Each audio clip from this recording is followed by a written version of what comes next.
कांग्रेस और बीजेपी दोनों ही खेमे में हलचल है। आपको बता दें कि कांग्रेस की अहम बैठक चल रही है। एआईसीसी की बैठक ताल कटोरा स्टेडियम में हो रही है। वहीं बीजेपी की बात करें तो राष्ट्रीय कार्यकारिणी की बैठक हो रही है। आपके सामने ये तमाम तस्वीरें देख सकते हैं आप। पहली तस्वीर, सोनिया गांधी अब से कुछ देर पहले भाषण देने के लिए पहुंची थी इस बैठक में। राहुल गांधी थोड़ी देर के लिए मंच पर आए थे, हालांकि कुछ देर के बाद दोबारा उनका भाषण होगा। तफसील से तमाम बातें अपने कार्यकर्ताओं को वो कहेंगे। और तीसरी तस्वीर में आप देख सकते हैं नरेंद्र मोदी समेत बीजेपी के तमाम दिग्गज नजर आए हैं राष्ट्रीय कार्यकारिणी में। अब बड़ा सवाल यही कि क्या आखिर यहां से खबर आती है। इन तमाम घटनाक्रमों पर हमारी नजर लगातार बनी हुई है। सोनिया गांधी ने जो भाषण दिया उसमें कई महत्वपूर्ण बातें रहीं। उन्होंने कहा कि पार्टी को जीवंत बनाए रखने की जरूरत है। संकट के कई दौर आए लेकिन पार्टी उससे बाहर निकल आती है। सरकार की उपलब्धियों का भी बखान किया सोनिया गांधी ने। योजनाओं के बारे में जिक्र किया। उन्होंने कहा कि सामाजिक परिवर्तन का दौर है, हमें लड़ना होगा, हमें जीतना होगा। बीजेपी पर भी संकेतों की भाषा में उन्होंने हमला किया। उन्होंने कहा कि धर्मनिरपेक्षता को बचाने की लड़ाई है और हिंसा भड़काने वाली विचारधारा को बर्दाश्त नहीं किया जाएगा। और अब इंतजार है कि राहुल गांधी जब भाषण देंगे क्या रहेगा उसमें महत्वपूर्ण। हमारे साथ इस वक्त हमारे दो सहयोगी भी जुड़ रहे हैं। ताल कटोरा स्टेडियम से रमन कुमार हमारे सहयोगी जुड़ चुके हैं और बीजेपी दफ्तर से अमित हमारे साथ मौजूद है। रमन, पहले आपके पास आना चाहूंगा, क्या चल रहा है इस वक्त वहां? देखिए, इस वक्त राजनीतिक प्रस्ताव पे चर्चा चल रही है। गुलाम नबी आजाद ने राजनीतिक प्रस्ताव की शुरुआत की। इसके बाद वित्त मंत्री पी चिदम्बरम अपनी बात कह रहे हैं और कहीं न कहीं उनका फोकस राहुल गांधी के ऊपर है और युवा भारत, सशक्त भारत, यानी कि जो यूथ है उस यूथ की बात पी चिदम्बरम कह रहे हैं। और सबसे इसमें बात यह है, पते की बात यह है कि जो नेता अभी फिलहाल भाषण दे रहे हैं, चाहे गुलाम नबी आजाद की बात करें या पी चिदम्बरम की बात करें, जब राजीव गांधी महासचिव बने थे, राजीव गांधी जब प्रधानमंत्री बने थे, इन लोगों को आगे आने का मौका मिला था। अब यही नेता राहुल गांधी की पैरोकारी कर रहे हैं क्योंकि राहुल गांधी के नेतृत्व में कांग्रेस पार्टी 2014 का चुनाव लड़ेगी। कल सीडब्ल्यूसी की एक्सटेंडेड वर्किंग कमेटी ने यह फैसला कर लिया है और आज एआईसीसी का अधिवेशन में लगातार राहुल गांधी भाषण की मांग युवा कर रहे थे। यहाँ के जितने लोग आ रहे थे वो कर रहे थे। रमन, एक बात बता, रमन एक बार मैं चाहूंगा आप पीछे अपने पीछे जो मंच है वहां की तस्वीर, जरा हॉल की तस्वीर दिखा। और साथ में ये भी रमन कि बहुत सारे कार्यकर्ता चाहते हैं, ऐसी मांग उठी है वहां भी कि राहुल गांधी प्रधानमंत्री पद के उम्मीदवार के तौर पर आए और पहले भी कांग्रेस के बहुत सारे नेता कहते रहे लेकिन सोनिया गांधी ने मना किया। अब सवाल उठता है क्या वहां भी कुछ लोग ये मांग कर रहे हैं या ऐसे शोर या ऐसी आवाजें या ऐसे लोग कह रहे हैं कि राहुल गांधी को आना चाहिए और राहुल गांधी खुलकर क्यों नहीं आ रहे हैं? और अपने आसपास की तस्वीरों के साथ बताएं रमन।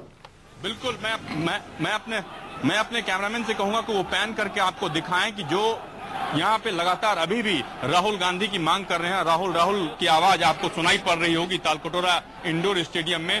पी चिदम्बरम का भाषण खत्म हो गया है। जनार्दन द्विवेदी को काफी मशक्कत करनी पड़ रही है यहाँ पे जो लोग हैं उनको कंट्रोल करने के लिए, क्योंकि यहाँ के यूथ किसी और नेता को सुनना नहीं चाहते हैं। वो सिर्फ राहुल गांधी की मांग कर रहे हैं। और इसी को ध्यान में रखते हुए जो हंगामा हो रहा था, उस हंगामे को ध्यान में रखते हुए राहुल गांधी को मंच पे आना पड़ा था। और राहुल गांधी ने मंच पे आकर कहा कि 3.5 घंटे का जो राजनीतिक प्रस्ताव है उस पे चर्चा होने दीजिए और 3:30 बजे के आसपास जो है मैं आपको अपनी बात कहूंगा। और जो उम्मीद आप कर रहे हैं, जो आप हंगामे के जरिए जो बात आप कह रहे हैं, उस प्रस्ताव में जो मेरा स्पीच होगा उसमें मैं उसको एकोमोडेट करूंगा। चलिए, जब ये हंगामा हो रहा था तो राहुल गांधी ने किस तरीके से कार्यकर्ताओं को शांत किया? उन्होंने कहा कि मैं दोबारा भाषण दूंगा, वो जरा अपने दर्शकों को सुनवा देते हैं। सुनिए, अब सुनिए, बात तो सुनो। कुछ ही समय में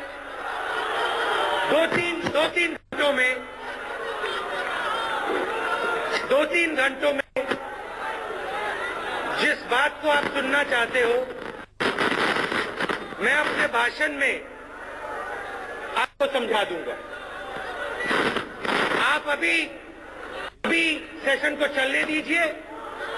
3-4 घंटे हैं, शायद 3:30 बजे मेरा भाषण है। क्लियरली सब आपको मैं बता दूंगा जो मेरे दिल में है, जो मैं सोच रहा हूं। धन्यवाद।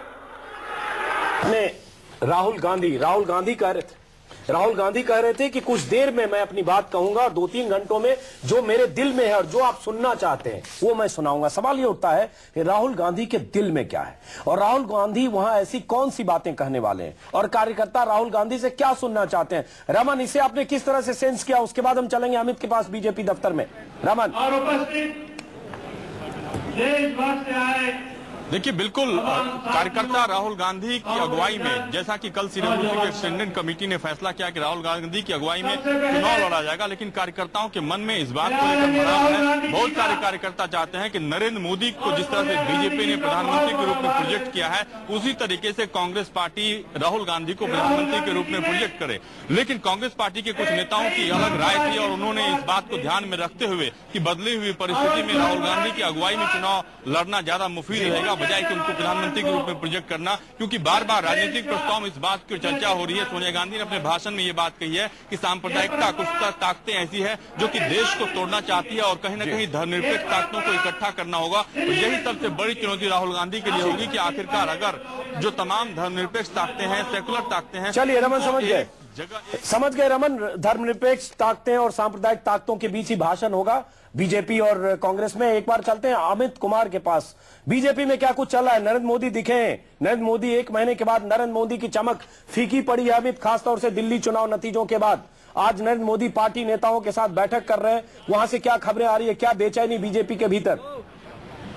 हेलो, देखिए, सबसे बड़ी बात की बेचैनी तो है, इसमें कोई दो राय नहीं है, लेकिन सबसे बड़ी बात की आज जो पहली बैठक है, जो कार्यकारिणी की बैठक है, वो इंडोर बैठक है। हालांकि मैं आपको दिखाऊंगा कि वहां के बाहर में क्या नजारा है, कुछ माहौल क्या है, कैमरामैन से कहूंगा कि वो दिखाएं। लेकिन ये एक इंडोर मीटिंग है, यहाँ पर मीडिया का जमावड़ा है, कुछ 1-2 नेता बाहर आ रहे हैं, नेताओं का आना अभी भी शुरू है, लेकिन निश्चित तौर पर एक चिंता है। और आज की बैठक में एक बात को लेकर क्लियरिटी है कि नरेंद्र मोदी पीएम कैसे बनाना है उनको, और मिशन 272 जो इनका एक लक्ष्य रखा गया है। कल भी राजनाथ सिंह ने यही कहा था कि बीजेपी का जो संकल्प है वो यही है कि मिशन 272 कैसे हासिल करना है और नरेंद्र मोदी को कैसे प्रधानमंत्री बनाना है। और इसी बात को लेकर और कहीं ना कहीं इस बात में भी थोड़ा सा बीजेपी के नेताओं में थोड़ा एक तरह से आप कह सकते हैं कि उत्साह है कि जिस तरह से राहुल गांधी के नाम का ऐलान नहीं किया गया, तो उनको लग रहा है कि एक बड़ी लड़ाई का एक बड़ा हिस्सा वो जीत गए हैं। सीधा मुकाबला जो राहुल बनाम मोदी होना था, जब राहुल गांधी के नाम का ऐलान नहीं किया गया, तो उनको लग रहा है कि इस लड़ाई में जो जब अपर हैंड हमारा है, तो इस लड़ाई को हम और अच्छे से आगे लड़ाई लड़े, और इसलिए उम्मीद की जा रही है। अमित, मैं दोबारा आपके पास लौटूंगा। रमन कुमार भी हमारे साथ लगातार बने हुए हैं तालकटोरा स्टेडियम से। रमन, जरा वहां पर किस तरह की गतिविधियां चल रही है, क्या कुछ चल रहा है, जरा हमारे दर्शकों को दिखाइए और साथ में यह भी बताइए राहुल गांधी कब भाषण देने वाले हैं? देखिए, मैं अपने कैमरामैन को कहूंगा कि वो मंच के शॉट्स दिखाएं, क्योंकि अभी अरुण यादव जो कि मध्य प्रदेश कांग्रेस के अध्यक्ष, नए अध्यक्ष बने हैं, उनकी स्पीच चल रही है। और कहीं ना कहीं आपको इस बात से एक संकेत मिल रहा होगा कि जो युवा है, जो यूथ है, जिसका कि जिक्र पॉलिटिकल रेजोल्यूशन में भी लगातार पी चिदम्बरम ने किया, गुलाम नबी आजाद ने किया, और कहा कि जो लोग यहाँ पे मांग कर रहे हैं राहुल गांधी को आगे लाने की, राहुल गांधी को आगे लाने का फैसला हो चुका है। लेकिन इस इंडोर स्टेडियम में सिर्फ हंगामा करने से, हल्ला मचाने से नहीं होगा, उनको जमीन पे जाना होगा, जमीन पे जाकर अपनी बात रखनी पड़ेगी, सरकार की उपलब्धियों को रखना पड़ेगा। और कहीं न कहीं इस बात को लेकर जो गुलाम नबी आजाद हो या पी चिदम्बरम हो या उस वक्त के नेता जो कि जिन्होंने राजीव गांधी के साथ काम किया, सोनिया गांधी के साथ काम किया, और एक बार फिर राहुल गांधी की अगुवाई में काम करने के लिए तैयार हैं, तो युवाओं को ये संदेश देने की कोशिश कर रहे हैं कि राहुल गांधी को वो नेता मानते हैं, लेकिन राहुल गांधी को नेता मानने की सूरत में उन्हें जमीन पर जाकर सरकार की उपलब्धियों को बताना पड़ेगा। ठीक है रमन और अमित, आपके पास हम दोबारा लौटेंगे, कुछ देर के बाद वापस आपके पास आएंगे। हमारे साथ 2 खास मेहमान जुड़ चुके हैं, उर्मिलेश जी और विनोद शर्मा जी, 2 वरिष्ठ पत्रकार। विनोद शर्मा जी, जो राहुल गांधी को चुनाव प्रचार समिति की कमान सौंपी गई, हालांकि प्रधानमंत्री पद का उम्मीदवार नहीं पार्टी उन्हें घोषित कर रही है, क्या यही वो बड़ा बदलाव है जिसका संकेत राहुल गांधी ने दिया था 4 राज्यों में शिकस्त के बाद? देखिए, ये बदलाव तो है। आप एक साथ सब ये कर रहे थे कि वो नॉमिनेट हो जाएंगे, लेकिन वो नॉमिनेट नहीं हुए, और उसके पीछे जहां तक मेरा आकलन मुझे बताता है, एक सुनियोजित स्ट्रेटेजी है कि कांग्रेस पार्टी अगर इलेक्शन के बाद उसके पास 100-125 का आंकड़ा होता है और स्वयं वो सरकार बनाने की स्थिति में नहीं है, तो आज के दिन भाजपा के अनुपात में वो ज्यादा सक्षम है एक कोलिशन देने में, क्योंकि उनका अपना कोई कैंडिडेट तो है नहीं। तो जितने और जो प्रांतीय दल हैं, क्षेत्रीय दल हैं, जैसे जयललिता खुद प्रधानमंत्री बनना चाहती हैं, मुलायम बनना चाहते हैं, मायावती जी बनना चाहती हैं, तो वो लोगों को इनके साथ जुड़ने में संकोच नहीं होगा। ये आने वाली कोalition का खंबा बनने की एक सुनियोजित स्ट्रेटेजी है। विनोद जी, बहुत सही बात आपने कही, लेकिन सवाल ये उठता है कि ये सब वो लोग हैं जो प्रधानमंत्री पद की आकांक्षा वाले अगर हैं, मुलायम सिंह और जो भी लोग, तो फिर इनकी आकांक्षाओं के साथ कांग्रेस बाहर से रहेगी, फिर वो कॉम्बिनेशन होगा। देख वही रहे, देखिए 96 में जैसे था। देखिए कांग्रेस ने, हाँ, लेकिन इस बार कांग्रेस को एक बात पक्की करनी पड़ेगी कि कोई सरकार, जिस तरह से पहले इन्होंने सरकारें गिराई हैं, जैसे देवेगौड़ा की सरकार अर्जुन सिंह जी के चलते गिर गई, और उसी तरह से गुजरात की सरकार गिर गई क्योंकि उसपे सीताराम केसरी ने कहा कि डीएमके के मंत्रियों को वापस लेकर जैन कमीशन। तो मैं समझता हूं कि कांग्रेस को आज के दिन ज्यादा अपनी नीयत साफ करते हुए, बताते हुए आगे बढ़ना पड़ेगा। और रही बात जहां तक सोशल इंक्लूसिविटी की और सेकुलरिज्म की, दोनों एक दूसरे के पूरक हैं, और यही सबसे बड़ा कैंपेन स्लोगन कांग्रेस का ही नहीं, हर उस पार्टी का होगा जो भाजपा से नॉर्दर्न इंडिया में और वेस्टर्न इंडिया में मुकाबला करेगी। अखिलेश, एक सवाल मैं लेता हूं। देखिए, आपने कहा कि कैंपेन का क्या प्रमुख ये होगा, लेकिन जो सोनिया गांधी को सुना हमने हिंदी इंग्लिश दोनों में, उसने करप्शन को लेकर सोनिया गांधी ने आज फिर बात की। एक बात तो हुई है विनोद और उर्मिलेश जी, कि करप्शन, भ्रष्टाचार एक मुद्दा बन गया बहुत तेजी से, जिस ढंग से आम आदमी पार्टी का इमरजेंस हुआ, और उसके बाद करप्शन को लेकर जिस ढंग से हमले, पहले बीजेपी और उसके बाद कामयाबी भी मिली। अब सवाल उठता है कि 2 पोस्टर अभी 4 दिन पहले जारी हुए, राहुल जी का उद्देश्य भ्रष्टाचार मुक्त देश, राहुल जी के 9 हथियार दूर करेंगे भ्रष्टाचार। ये इस बात की तस्दीक करता है कि राहुल, और आपको याद होगा कि राहुल गांधी ने दिल्ली नतीजों के बाद एक प्रेस कॉन्फ्रेंस की, उसमें भी आकर जिसमें लोकायुक्त तो लोकपाल की बात की और बहुत गुस्से में उन्होंने आदर्श पर भी कहा कि मैं उससे सहमत नहीं हूं। राहुल गांधी भी अब उनके पास कोई उपाय नहीं है। करप्शन पर 1 साल से 1.5 साल से हमले हुए नहीं बोलते थे, लेकिन अब करप्शन को लेकर एग्रेसिव होने की तैयारी है। लेकिन सवाल उसी के साथ, क्या अगर एग्रेसिव होते हैं और इस तरह के राहुल जी के 9 हथियार दूर करेंगे भ्रष्टाचार, जनता इसको यकीन करके मान लेगी कि हाँ, करप्शन को लेकर बहुत सीरियस है कांग्रेस? देखिए, मैं जनता को मानेगी नहीं मानेगी ये तो दूर की बात है। हर पॉलिटिकल पार्टी की ये कोशिश होती है कि अपनी बात जनता तक पहुंचाए और उनको मनवाए। उसमें क्या उनको सफलता मिलती है तो बात की बात है।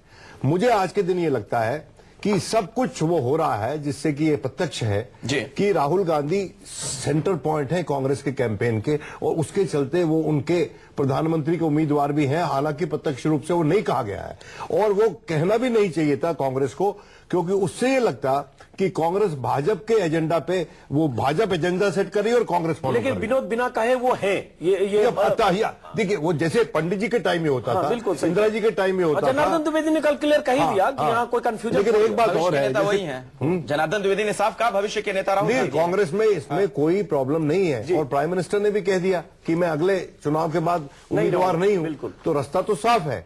लेकिन उतने शब्दों में कहना कांग्रेस के लिए सही इसलिए नहीं था कि वो उससे लगता कि वो पिछलग्गू बन गई है भारतीय जनता पार्टी के, और कांग्रेस आइडियोलॉजी पे, विचार पे मिस्टर मोदी को कंटेस्ट करना चाहती है। ठीक है उर्मिलेश जी, क्या महज औपचारिकता भर फिर माने ये जो बैठक हो रही है और जो राहुल गांधी के नाम पर मुहर लगाने की कोशिश? जी देखिए, कांग्रेस ने अगर उनको पीएम उम्मीदवार नहीं घोषित किया तो मैं तो इसको एक वाइज डिसीजन मानता हूं। इससे वो बहे नहीं, मूर्खता के समंदर में कोई वैचारिक दिवालियापन नहीं दिखाया, क्योंकि बीजेपी और उसके समर्थक शक्तियों की तरफ से और मीडिया के एक बड़े सेक्शन में भी जिस तरह हुआ हो रहा था, उसमें यह था कि 2 दलीय 2 ध्रुवीय व्यवस्था भारत में जैसे लागू हो जाएगी, जैसे अमेरिकन टाइप ऑफ डेमोक्रेसी।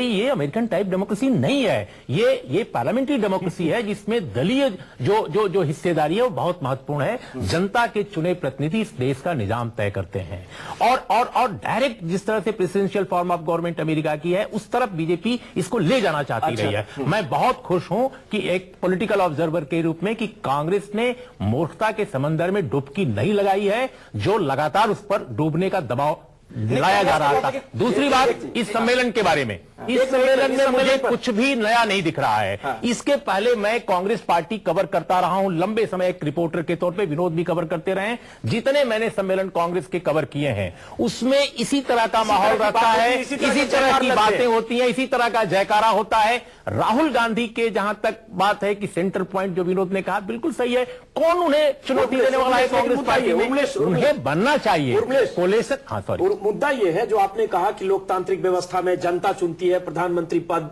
के लिए उम्मीदवार और प्रधानमंत्री को, और जो भी चीजें हैं, अमेरिकन डेमोक्रेसी, तमाम चीजें अपनी जगह है। हम सबको पता है और आपको भी पता है, और आप वरिष्ठ पत्रकार हैं, कि जनता कांग्रेस का, अगर कांग्रेस सरकार बनाने की नौबत कांग्रेस की आई तो जनता नहीं तय करेगी कि कौन प्रधानमंत्री बनेगा, और न सांसद तय करेंगे कौन प्रधानमंत्री बनेगा। यह सिर्फ कहने की बात है। 40 साल 50 साल का देखिए, कांग्रेस में अगर मान लीजिए जो सांसद चुन के आते हैं, नेचुरली उनकी बैठक होती है और वहां से तय होता है, क्योंकि जनता के वो नुमाइंदे होते हैं, वो तय करते हैं। अब आप ये कह सकते हैं कि सोनिया गांधी ने पिछली बार मनमोहन सिंह को बनाया। देखिए, ये नहीं, मैं आपसे एक सवाल पूछ रहा हूं कि 206 सीटें हैं, मान लीजिए जो 206 सीटें वापस आ गई और उसके बाद गठबंधन हो गया, 272 का आंकड़ा हो गया, तो क्या लगता है 206 सांसद बैठेंगे पार्लियामेंट एनेक्सी में और उसके बाद चुनेंगे कि कौन हो, या चुना हुआ है? ये बिल्कुल क्लियर है, ये बिल्कुल क्लियर है। लेकिन आप मेथोडोलॉजी, लेकिन नहीं, लेकिन आप लोकतंत्र में कायदे होते हैं, मेथोडोलॉजी होती है, छुपाने की बात नहीं है। सवाल इस बात का है कि अगर एक आदमी वहां खड़ा हो जाए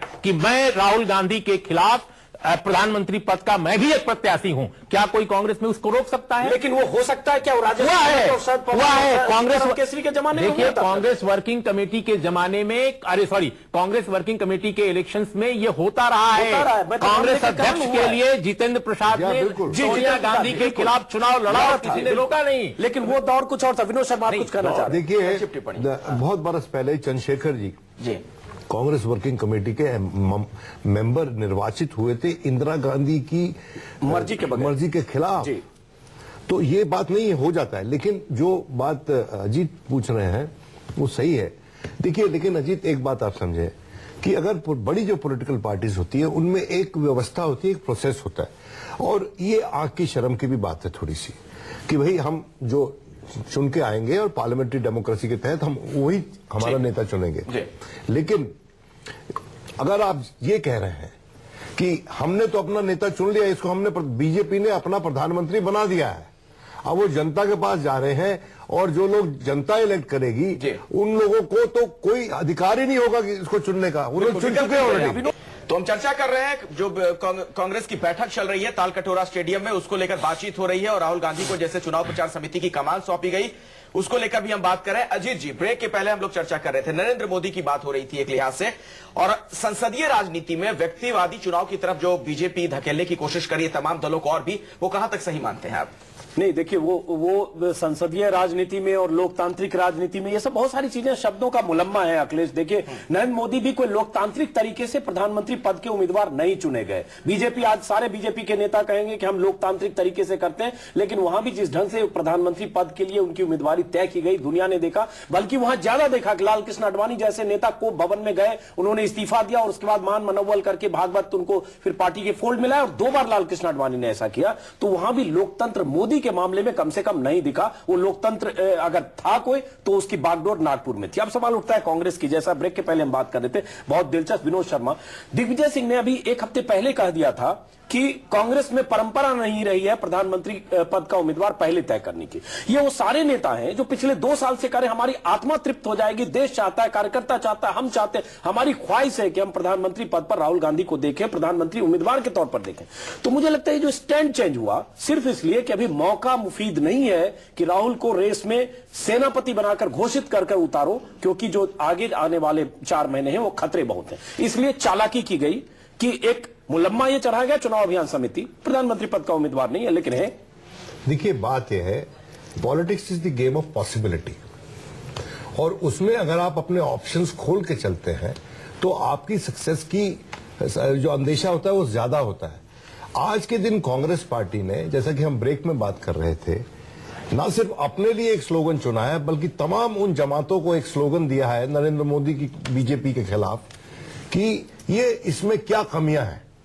क्योंकि मुलायम भी जूझेंगे बीजेपी से, ममता मायावती जूझेगी, ममता कुछ हद तक जूझेगी, जयललिता नहीं उतना जूझेगी, बीजेडी है, नीतीश है। ये सब जो जमातें हैं इससे क्या जुदा बोलेंगी? जब भाजपा के खिलाफ प्रचार करेंगी तो इससे क्या जुदा बोलेंगी? तो जहां भाजपा एजेंडा सेट करती हुई नजर आ रही थी, वहां मेरे आकलन में आज के दिन कम से कम फौरी तौर पे कांग्रेस ने एजेंडा सेट किया। विनोद जी, मेरा एक सवाल है, चूंकि आप लोग बार बार जिक्र कर रहे हैं जो गठबंधन की राजनीति का ये दौर है, कोलिजन धर्मा की जब बात की जाएगी तो ज्यादा मुफीद राहुल गांधी बैठेंगे कि सोनिया गांधी है? नहीं, कोalition में तो देखिए सोनिया गांधी ने तो कोalition को चलाने में सहयोग दिया है पिछले 10 नहीं, वर्ष। सोनिया गांधी आज के दिन ये सवाल नहीं है कांग्रेस में कोalition चला सकती कि नहीं चला सकती, आज के दिन ये सवाल नहीं है। आज के दिन सवाल ये है कि आने वाली सरकार का स्वरूप क्या होगा, और कांग्रेस में उसको प्रमुख भूमिका निभानी है, भले ही वो सरकार उसकी हो या उसकी समर्थित हो। तो ऐसे भी अखिलेश, सोनिया गांधी 2004 में जब पीक पे थी, जब देश मान रहा था कि सोनिया गांधी प्रधानमंत्री बनेंगी, तब 10 जनपद में घंटों बैठक के बाद सबकी दुखदुखी लगी थी कि किसका नाम निकलने वाला है। तब मनमोहन सिंह का नाम निकला, 2 नाम और हवा में तैर रहे थे। इसलिए मुझे लगता है वो स्थितियां 10 साल पहले की थी। अब सवाल उठता है राहुल गांधी की, जो आपने भी कहा। देखिए यहां जब अगर उसको 206 सीटें कांग्रेस को या 200 से ज्यादा सीटें आएगी, तब उसके बाद राहुल गांधी के नेतृत्व पर कोई गठबंधन में बाकी लोग सवाल और चुनौती होगा ही नहीं। वो सब तो तब आता है जब 100-125 हो और सरकार बनाना चाहे, तब कोई ब्लैकमेलिंग होने लगे, ये नहीं ये इनके नाम पर ये। और वो तो बीजेपी के साथ भी होगा कि अगर नरेंद्र मोदी की सीटें कम आ जाएगी और लगेगा कि गठबंधन नरेंद्र मोदी माइनस करके कोई बनता है, तो मे भी वो भी होगा। बिल्कुल बिल्कुल ये हो सकता है। और देखिए अभी आज की तारीख उस वक्त देखिए कितनी पशेमान होगी बीजेपी। हाँ, और आज की तारीख में विनोद, मैं कह रहा हूं कि कांग्रेस पार्टी इस बात से बिल्कुल उसको अंदाजा है कि इस देश में भारतीय जनता पार्टी की अभी एक एग्रेसिव यानी बढ़त है, वो पॉलिटिकली बढ़त उसकी है। लेकिन ये भी वो जानती है कांग्रेस पार्टी कि इस बढ़त को अधिकतर राज्यों में, देश के अधिकतर क्षेत्रों में रीजनल पार्टी चुनौती दे रही हैं।